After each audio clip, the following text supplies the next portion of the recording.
मित्रांनो, आज मी तुमच्याबरोबर एक इंटरेस्टिंग स्ट्रॅटेजी शेअर करणार आहे मूव्हिंग ॲव्हरेजच्या रिलेटेड. चला तर मग लगेच व्हिडिओला सुरुवात करूयात. मी आपला कपिल आपल्या मराठीमध्ये दुनियामध्ये सर्वांचं पुन्हा एकदा स्वागत करतो.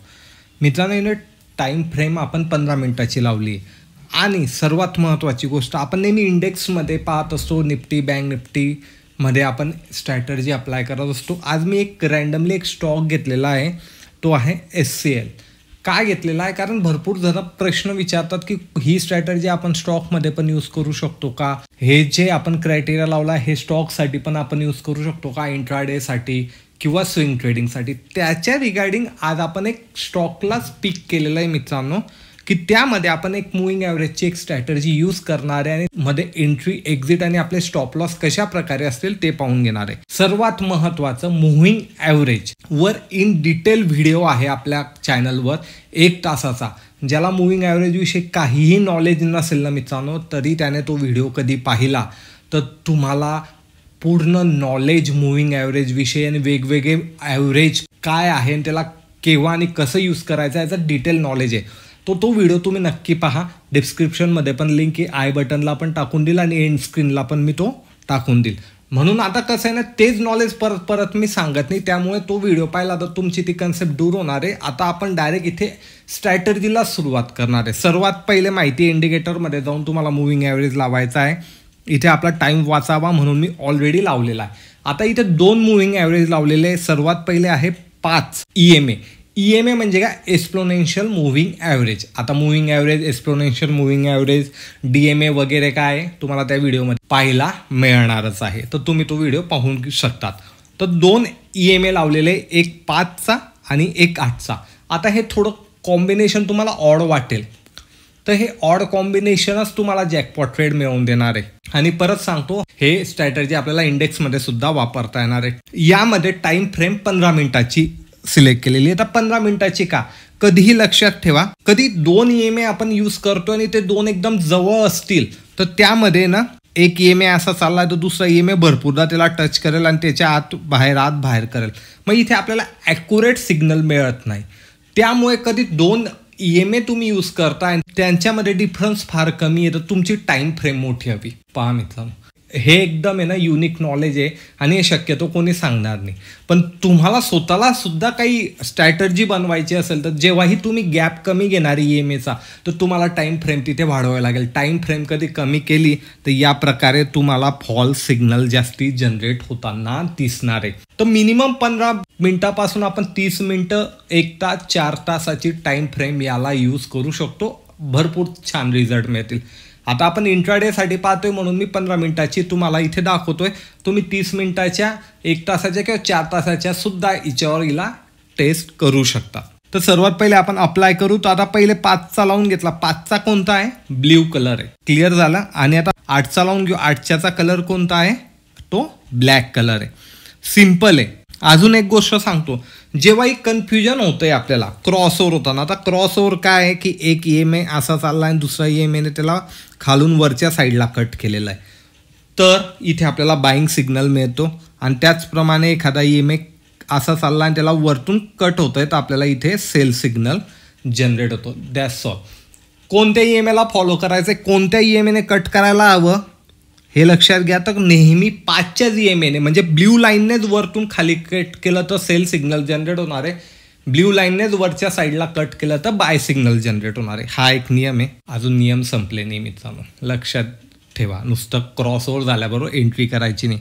आपल्याला या इथे ना मारुबुजू कॅन्डल हवी. मारुबुजू कॅन्डल म्हणजे काय? Healthy candle. जस्ट लाईक या 2 कॅन्डल दिसत आहे, एक बुलिश आणि एक बेरिश.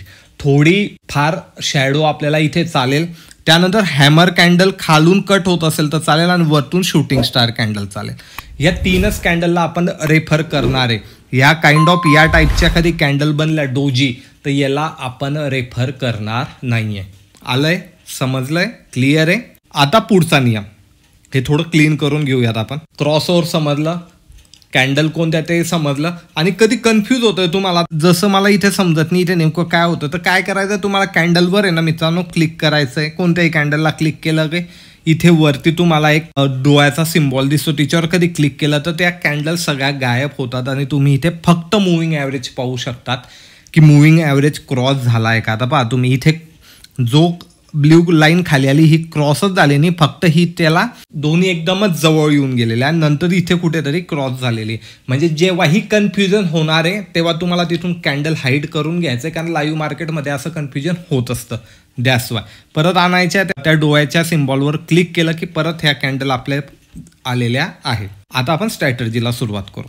जेव्हाही blue moving average red moving ॲव्हरेजच्या वर आहे तर हा आपल्यासाठी बाईंग सिग्नल आहे. ब्ल्यू म्हणजे काय, 5चा मित्रांनो, कन्फ्यूज व्हायचं नाही, कलर नाही. इथे 5चा मुव्हिंग ॲव्हरेज कधी वर आहे तर इथे बाईंग सिग्नल आहे. 5चा कधी मुव्हिंग ॲव्हरेज खाली आहे 8च्या तर इथे सेलिंग सिग्नल आहे. That's all. 5च्या EMA आपल्याला इथे फॉलो करायचं आहे मित्रांनो. जसं की तुम्ही इथे पाहू शकता मार्केट गॅप अप ओपन झालं ते वरच्या साईडला ओपन झालं तर इथे पहिलेच आपल्याला बाईंग सिग्नल आलेला आहे, बिकॉज तो ब्ल्यू EMAच्या वरती ओपन झालेला आहे. आणि तुम्ही कंटिन्यू पाहू शकता ऑल टाईम तो वरच्या साईडलाच होता, एंडिंगला तो कुठेतरी खालच्या साईडला आलेला आहे. वरती आहे म्हणून आपण इथे बाईंग सिग्नल आपल्यासाठी जनरेट झालेला आहे. आता जसं की इथे तुम्ही पाहू शकता, थोडं मोठं करून घेऊ म्हणजे तुम्हाला तो EMA दिसेल मित्रांनो. आता तुम्हाला वाटत असेल इथे हा खाली आलेला आहे, पण खाली आलेला आणि परत कधी तुम्हाला दाखवलं आणि याला क्लोज केलं तर तुम्ही पाहू शकता ब्ल्यू लाईन कंटिन्यू वरच्या साईडला आहे, म्हणून इथे कोणताही ट्रेड नाही. इथे आपल्याला एक ट्रेड पाहायला मिळतो, ही जी ग्रीन कॅन्डल आहे मित्रांनो, हिने खालच्या साईडने वरती कट केलेलं आहे. तर इथे जसंही कट झाला आणि आपली कॅन्डल क्लोज झाली तर आपली एंट्री क्लोजिंग झाल्याबरोबर होणार आहे. आणि जोपर्यंत ब्ल्यू लाईन वरच्या साईडला आहे तोपर्यंत आपण त्या ट्रेडमध्ये बसू शकतो, नाहीतर एकाच 2चं टार्गेट आपण या ठिकाणी घेऊ शकतो. म्हणजे 1 पॉईंटचा स्टॉप लॉस तर 2 पॉईंट आपल्याला इथे प्रॉफिट हवं आहे. नाही तर जोपर्यंत ब्ल्यू लाईन खाली येत नाही तोपर्यंत आपल्याला यातून एक्झिट व्हायचं नाही. तुम्ही पाहू शकता रेड कॅन्डल बनली, कॅन्डल खाली क्लोज झाली, पण आपल्याला एक्झिट व्हायचं नाही कारण ब्ल्यू लाईन कंटिन्यू वर आहे. हे जे आपण म्हणतो ना ट्रॅपिंग होतं, हे ट्रॅपिंग पासून पण तुम्हाला वाचवेल.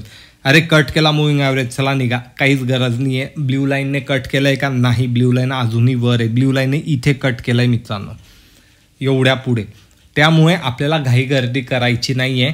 आपल्याला इथे ब्ल्यू लाईन जोपर्यंत ब्लॅक लाईनला कट करत नाही तोपर्यंत बाईंगमधनं आपल्याला निघायचं नाही. आता हे तर झालं एक बाईंगचं उदाहरण. इथे परत तुम्हाला सिमिलर उदाहरण पाहायला मिळेल की इथे कट केलंय, मारुबुजू कॅन्डल बनली. मी पहिलेच सांगतो मारुबुजू कॅन्डल आपल्याला सर्वात महत्त्वाची आहे. किती स्ट्रॉंग कॅन्डल आहे तर तिथून आपल्याला एक स्ट्रॉंग ट्रेड हा पाहायला मिळणार आहे. सिमिलर इथे पण तुम्ही पाहू शकतात, इथेही आपल्याला हे पाहायला मिळतंय मित्रांनो. त्यानंतर सेलिंगसाठी ही पण मारुबुजू आहे. साईज मॅटर करत नाही, लहान मोठी. मारुबुजू म्हणजे हेल्दी कॅन्डल, बॉडी मोठी हवी, शॅडो कमी हवी.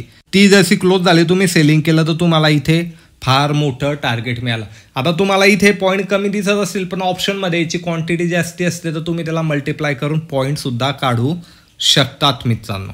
इथेही तुम्ही पाहू शकतात मार्केट ओपन झालं तर वरच्या साईडला होतं तर कंटिन्यू तो वरच्या साईडला. म्हणजे तुम्ही एखाद्या ट्रेडमध्ये तर जोपर्यंत 5चा EMA 8च्या EMAला क्रॉस करत नाही तोपर्यंत सुद्धा तुम्ही त्या ट्रेडमध्ये राहू शकतात. सिमिलर आहे मित्रांनो, इथे रेड कॅन्डलने कट केलेला आहे आणि तुम्ही इथून ट्रेड पाहू शकतात की किती सेलिंगचा आपल्याला मोठा ट्रेड पाहायला मिळाला. इथे 2 EMA जवळ आलेले पण कुठेही क्रॉस ओव्हर झालं नाही. मी तुम्हाला क्लिअर करण्यासाठी इथे दाखवतो. कॅन्डलला आपण क्लिक केलं आणि हे क्रॉस केलं. तुम्ही पाहू शकतात कुठेही ब्ल्यू लाईनने वरच्या साईडला कट केलं नाही, फक्त जवळ आलेलं आहे. म्हणजे क्रॉस ओव्हर होण्याची शक्यता आहे, पण क्रॉस ओव्हर झालंय का नाही याच्यासाठी तुम्ही हा प्रयोग करू शकतात मित्रांनो. एकदम सिंपल स्ट्रॅटर्जी आहे. 5 आणि 8चा EMA लावायचा आणि क्रॉस ओव्हरला लक्ष ठेवायचं. कॅन्डल आपल्याला पेसिफिक कॅन्डलच हवे आणि टाइम फ्रेम आपल्याला मोठी टाइम फ्रेम जितकी घेणार तितकी तुमची ॲक्युरेसी इथे वाढणार आहे. व्हिडिओ कधी आवडत असेल आणि अशाच प्रकारची नवीन कन्सेप्ट कधी आवडत असेल तर नक्की व्हिडिओला लाईक शेअर कमेंट करा मित्रांनो. मी भेटेल तुम्हाला पुढच्या व्हिडिओमध्ये.